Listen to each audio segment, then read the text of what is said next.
Hi, it's Chris Watkin here, and I'm with Matt and Neil Baldock, who are estate agents from Chelmsford with their firm Charles David Casson.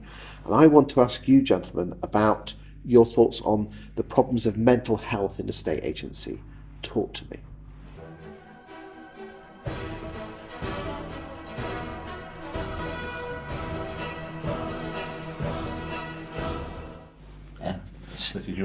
This is something that we could have a 15-hour special, and unfortunately, Chris, but I'll keep it on the short. I think it's something that's been very much ignored, and it is now coming to light. And obviously, there's some great work, yourself included, starting to shine a light on it. I'm a huge fan of Sam Hunter at Home Surgeon. He's doing a great to bring it to light as well. My opinion is with the industry, I was a corporate agent for a number of years.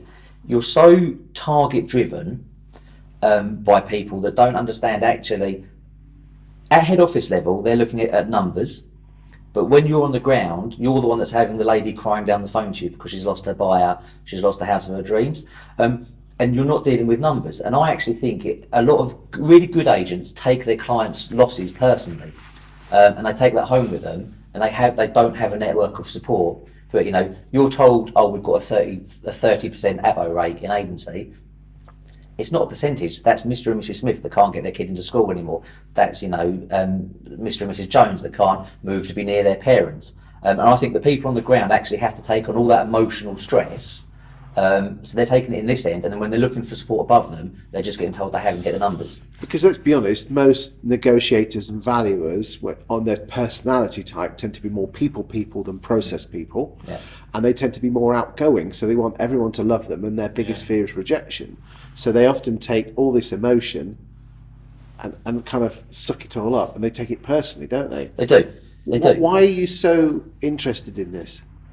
Well, because I've been there, and I've still felt it. So in my career, I made it to manager level, and then had my own company, and I'm still very much at the coalface. I still deal with a lot of the valuations, and when you have your own company, you trade with people you know. So we've lived in the same area of the same town our entire lives. So we, on a daily basis, move people that go to their kids go to the same school as us. We've known them from school. That kind of thing. We had one the other day. We're moving a couple. They live literally opposite me. We've known them for years, not best friends or anything, but known since primary school. Sales, just one of those. In the middle of COVID-19 lockdown, everything went wrong. We had a charge in a house no one knew about, so we had to do a simultaneous exchange of completion. I popped home to get something about 1 o'clock, and I looked, and there was this massive lorry packing this entire family stuff into the van. And I thought, but that family still don't know where they're sleeping tonight. And it was mum, dad, and 4 kids, and the youngest was 3 months old. And I kind of went back to the office, and I said, we have to get this in. It's not about the money. I've got a family that don't know where they're kind of sleeping tonight. And I took that, and I take that personally. And I think that the guys in my office did, and I think that negotiators and valuers on the whole do. I think when you get to area manager level, you're not dealing with people anymore.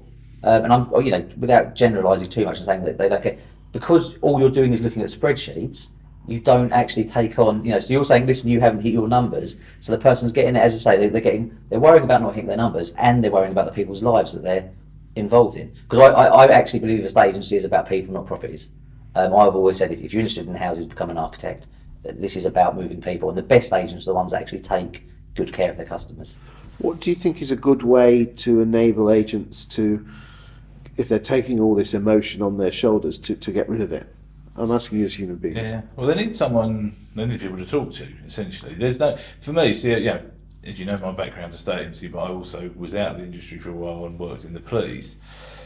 And any other big organisation like that gives you an outlet for these emotions. So if you are experiencing mental health difficulty, they've got departments you can go to, and occupational health departments. There's nothing like that in estate agency. And it's not seen as a weakness to go to the occupational health in police. No, absolutely not. And it's encouraged. And anybody who saw it as a weakness is probably an idiot, to be honest. So. And we'll say it's changing, isn't it? So it isn't quite as bad, and it's being spoken about more. And it's being spoken about more, but it's still, it's not enough. I think the negotiator needs to be able to say, I've lost a deal, and it's upset me, because I feel so good, rather than just, I've lost a deal, sorry, I haven't hit that target. Mm.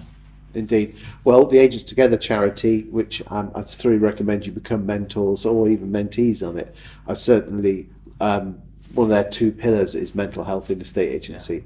I think moving forward, as a society as a whole, I think we've all recognised that we need to talk about mental health. I think the next stage now is to actually move on and actually do something about it.